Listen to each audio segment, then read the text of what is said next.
नमस्कार।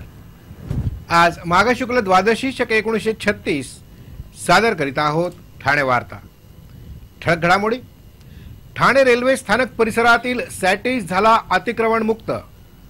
मुंबईतील बांद्रा कुर्ला कॉम्प्लेक्सच्या धर्तीवर कळव्यात देखील सेंट्रल बिझनेस डिस्ट्रिक्ट उभारण्याचा निर्णय।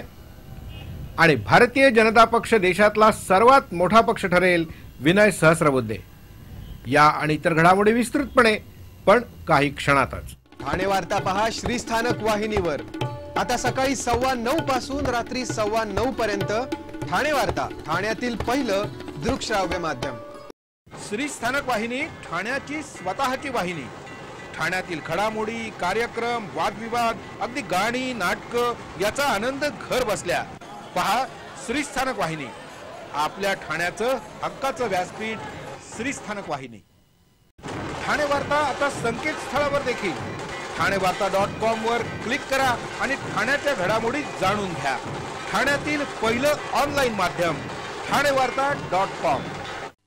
नमस्कार मंडळी, दर रविवारी पाहायला विसरू नका। नमस्कार मंडळी, आपल्या प्रश्नांचं थेट उत्तर। ठाणे वार्ता पहा श्रीस्थानक वाहिनीवर। आता सकाळी 9:15 पासून रात्री 9:15 पर्यंत ठाणे वार्ता, ठाण्यातील पहिलं दृकश्राव्य माध्यम। मुंबईतील बांद्रा कुर्ला कॉम्प्लेक्सच्या धर्तीवर ठाणे जिल्ह्यात सेंट्रल बिझनेस डिस्ट्रिक्ट उभारण्याचा निर्णय राज्य शासनाने घेतला आहे। ठाण्यातील विविध विकास प्रकल्प प्राधान्याने मार्गी लावण्याच्या पालकमंत्री एकनाथ शिंदे आणि अन्य लोकप्रतिनिधींच्या मागणीनुसार मुख्यमंत्र्यांच्या अध्यक्षतेखाली झालेल्या बैठकीत हा निर्णय घेण्यात आला। मुंबईतील बांद्रा कुर्ला कॉम्प्लेक्स प्रमाणे मुंबई महानगर प्रदेश विकास प्राधिकरण क्षेत्रात सेंट्रल बिझनेस डिस्ट्रिक्ट उभारण्याची मागणी होत होती। काल झालेल्या बैठकीत पालकमंत्र्यांसह आमदार संजय केळकर, आमदार जितेंद्र आव्हाड यांनी ही सूचना लावून धरली। मुख्यमंत्र्यांनीही ही सूचना उचलून धरली असून याबाबत सकारात्मक पावलं उचलली जातील असं स्पष्ट केलंय। जिल्ह्यातील कळवा, खारेगाव येथील 72 एकर जमिनीवर हे सेंट्रल बिझनेस डिस्ट्रिक्ट उभारण्यात येणार असून स्थानिक लोकप्रतिनिधींना विश्वासात घेऊन याचा विकास केला जाणार आहे। राजकीय पक्षांच्या बहिष्कारानंतर देखील जिल्हा परिषद आणि पंचायत समितीच्या निवडणुकीत अपक्षांनी बाजी मारली असली तरी 2/3 सदस्यांची निवड झाली नसल्यामुळे जिल्हा परिषद आणि पंचायत समिती अस्तित्वात येणं कठीण असल्याचं दिसतंय। जिल्हा परिषदेच्या 55 पैकी कल्याण आणि अंबरनाथ तालुक्यातील 15 गटांमध्ये बहिष्कार टाकण्यात आला होता, तर उर्वरित 40 पैकी 32 गटांमध्ये एकही उमेदवार नव्हता। 4 गटांमध्ये एकच अर्ज आल्यानं तिथे बिनविरोध निवड झाली, तर इतर 4 गटांमध्ये 2 अथवा 3 उमेदवारांचे अर्ज राहिल्यानं निवडणूक झाली। पंचायत समितीच्या 110 पैकी 6 गणांमध्ये बिनविरोध निवड झाली, तर 4 गणांमध्ये निवडणूक झाली। बहुतांश ठिकाणी अपक्षांनी बाजी मारली, पण 2/3 सदस्यांची निवड झाली नसल्यामुळे जिल्हा परिषद पंचायत समिती अस्तित्वात येणं कठीण असल्याचं दिसत आहे। शिधावाटप दुकानदारांचा उद्यापासून बंद ठेवण्याच्या इशाऱ्यानं जिल्ह्यातील तब्बल 13 लाखाहून अधिक शिधापत्रिका धारकांचे हाल होणार आहेत। तर दुसरीकडे शासनाच्या चुकीच्या धोरणामुळे शिधावाटप दुकानदारांना शासकीय दराने धान्य विक्री करताना तोटा सहन करावा लागत असल्याचं आकडेवारीवरून दिसतंय। जिल्ह्यात 13,40,000 शिधापत्रिका धारक असून 1200 शिधावाटप दुकानं आहेत। ही दुकानं चालवणाऱ्यांना गेल्या अनेक वर्षापासून विविध समस्यांना तोंड द्यावं लागतंय। शिधावाटप दुकानदारांच्या कमिशनमध्ये 1966 पासून वाढ झालेलीच नाहीये। केरोसिनवर प्रति लिटर अवघं 20 पैसे कमिशन मिळतं। तांदूळ, गहू या धान्यात वाहतुकीचा भार सोसल्यानंतर अवघा 12 पैसे नफा मिळतो। यामुळे या दुकानदारातील काही अपप्रवृत्ती काळ्या बाजाराला आसरा घेत असल्याचं कटू सत्य समोर आलंय। शिधावाटप दुकानात गेले काही दिवस धान्य आणि केरोसिन मिळत नसल्यानं दुकानदार आणि शिधापत्रिका धारकांमध्ये खटके उडण्याचे प्रसंग घडत आहेत। शासनाने या प्रश्नावर तोडगा काढावा अशी मागणी सर्वत्र जोर धरू लागली आहे। चोरट्यांनी केवळ पर्स, पाकिट लांबवण्याच्या घटना आतापर्यंत घडल्या आहेत, पण ठाणे स्थानकात उतरून फलाटावर पोहोचण्यापूर्वीच एका प्रवाशाच्या पाकिटातील रोकडसह डेबिट कार्डाद्वारे हजारो रुपये लंपास करणाऱ्या चतुर पाकिटमाराचा ठाणे रेल्वे पोलीस शोध घेत आहेत। ठाकुर्ली इथं राहणारा संतोष करे वाशी इथं एका खाजगी कंपनीत नोकरी करतो।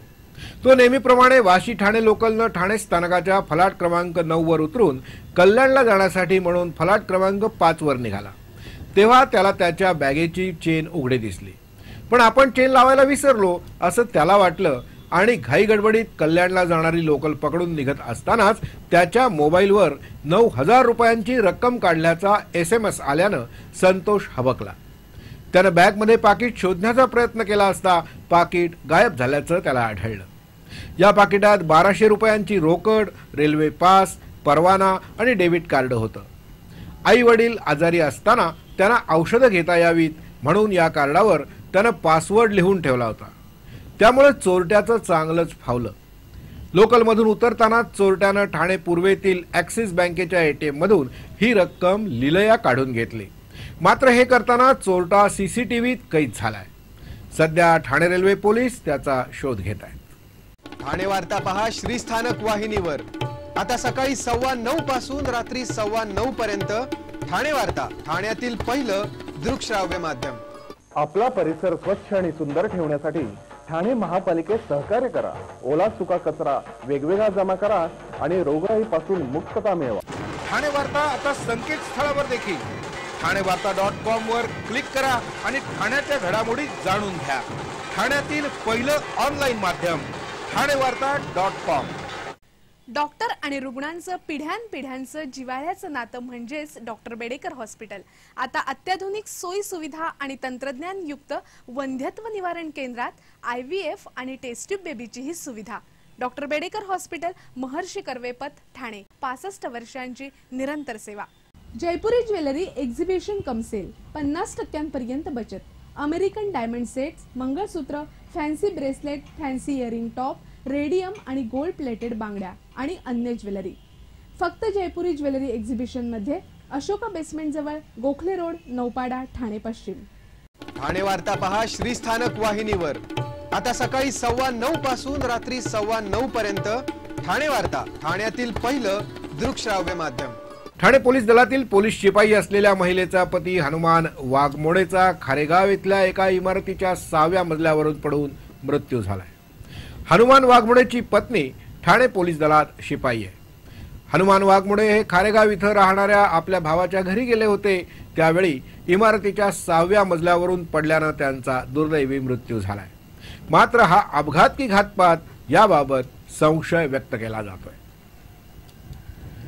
जिज्ञासा ट्रस्टतर्फे आयोजित विज्ञान महोत्सवाचं उद्घाटन काल महापौर संजय मोरे यांच्या हस्ते झालं। यंदाचा महोत्सव हा वंचित आणि दुर्बल गटातील विद्यार्थ्यांना केंद्रित ठेवून आयोजित करण्यात आला आहे। या महोत्सवात ठाणे महापालिका शाळेतील विद्यार्थी, शारीरिक आणि मानसिक विशेष विद्यार्थी तसंच वीटभट्ट्यांवरील फिरत्या शाळेतील विद्यार्थ्यांना विशेष निमंत्रित करण्यात आलं होतं। महोत्सवांतर्गत होणाऱ्या विद्यार्थी आणि शिक्षक कार्यशाळेस नंदुरबारचे निवृत्त प्राचार्य मल नानकर, फलटण येथील गणिततज्ञ रवींद्र येवले, प्रसिद्ध विज्ञान संवादक हेमंत लागवणकर यांनी मार्गदर्शन केलं। पिंपरी चिंचवड विज्ञान केंद्रातील तज्ञ व्यक्ती मुलांना कल्पनेतून विज्ञान ही संकल्पना समजावून सांगितली, तर उद्या सकाळी जळगावचे किशोर राजे मंगळयानाच्या यशस्वी मोहिमेच्या पार्श्वभूमीवर रॉकेट तंत्रज्ञानाचं प्रात्यक्षिक सादर करणार आहेत।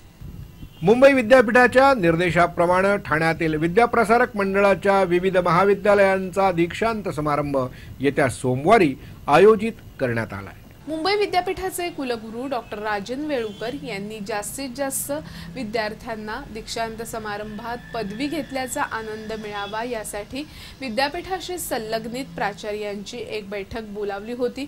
या बैठकीत विशेष प्रावीण्य प्राप्त विद्यार्थ्यांना मुंबई विद्यापीठाच्या दीक्षांत समारंभात पदवी दिली जाईल, तर उर्वरित विद्यार्थ्यांसाठी प्रत्येक महाविद्यालयानं आपल्या पातळीवर दीक्षांत समारंभाचं आयोजन करावं अशी सूचना केली होती। त्यानुसार विद्याप्रसारक मंडळाच्या के.ग. जोशी आणि नागो बेडेकर वाणिज्य महाविद्यालय, बाना बांदोडकर विज्ञान महाविद्यालय, ठाणे महापालिका विधी महाविद्यालय, डॉक्टर वाना बेडेकर व्यवस्थापन संस्था या मुंबई विद्यापीठाला संलग्न असलेल्या संस्थांचा दीक्षांत समारंभ येत्या सोमवारी म्हणजे 2 फेब्रुवारी रोजी सकाळी 10:30 वाजता आयोजित करण्यात आला आहे। या दीक्षांत सोहळ्यास विद्यार्थ्यांनी उपस्थित राहावं असं आवाहन मंडळानं केलंय। ठाणे महानगरपालिका आयुक्त संजीव जयस्वाल यांच्या आदेशानंतर अतिक्रमण विभागानं केलेल्या कारवाईमुळे सॅटिस अतिक्रमण मुक्त झालाय। या परिसरात पुन्हा अतिक्रमण होणार नाही याबाबत दक्ष राहण्याचे आदेश पालिका आयुक्तांनी दिले आहेत। गेल्या काही दिवसापासून सॅटिसवर फेरीवाले आणि हातगाडीवाले यांचं अतिक्रमण वाढल्यामुळे प्रवाशांची मोठी गैरसोय होत असल्याच्या तक्रारी आयुक्तांपर्यंत गेल्या होत्या। त्यानंतर आयुक्तांनी 27 जानेवारीला सॅटिसची अचानक पाहणी केली। सॅटिस आणि आजूबाजूच्या पाहणीनंतर या परिसरात अतिक्रमणं दिसली तर त्यावर कारवाई करण्याचे आदेश पालिका आयुक्तांनी दिले होते। पालिका आयुक्तांच्या आदेशानंतर अतिक्रमण विभागानं सर्व अतिक्रमणं हटवल्यानं सॅटिस आणि प्रवासी मोकळा श्वास घेत आहेत। सॅटिस आणि आजूबाजूच्या परिसरातील 8 टपऱ्या बुलडोझरच्या सहाय्यानं जमीनदोस्त करण्यात आल्या तर अनेक हातगाड्यांवरील माल जप्त करण्यात आला। सॅटिस आणि आजूबाजूचा परिसर अतिक्रमण मुक्त झाल्यामुळे प्रवाशांचा वावरही सुलभ झाला असून ही परिस्थिती कायम राहावी अशी प्रवाशांची अपेक्षा आहे। सदस्यता नोंदणी अभियान पूर्ण झाल्यानंतर भारतीय जनता पक्ष सर्वात मोठा पक्ष ठरेल असा दावा भारतीय जनता पक्षाचे राष्ट्रीय उपाध्यक्ष विनय सहस्रबुद्धे यांनी केलाय। पक्षाच्या धोरणानुसार प्रत्येक पदाधिकाऱ्यानं त्याच्या प्रभागात सदस्य नोंदणी अभियान राबवायचं असून या अभियानाची माहिती देण्यासाठी बोलावलेल्या पत्रकार परिषदेत विनय सहस्रबुद्धे यांनी हा दावा केला।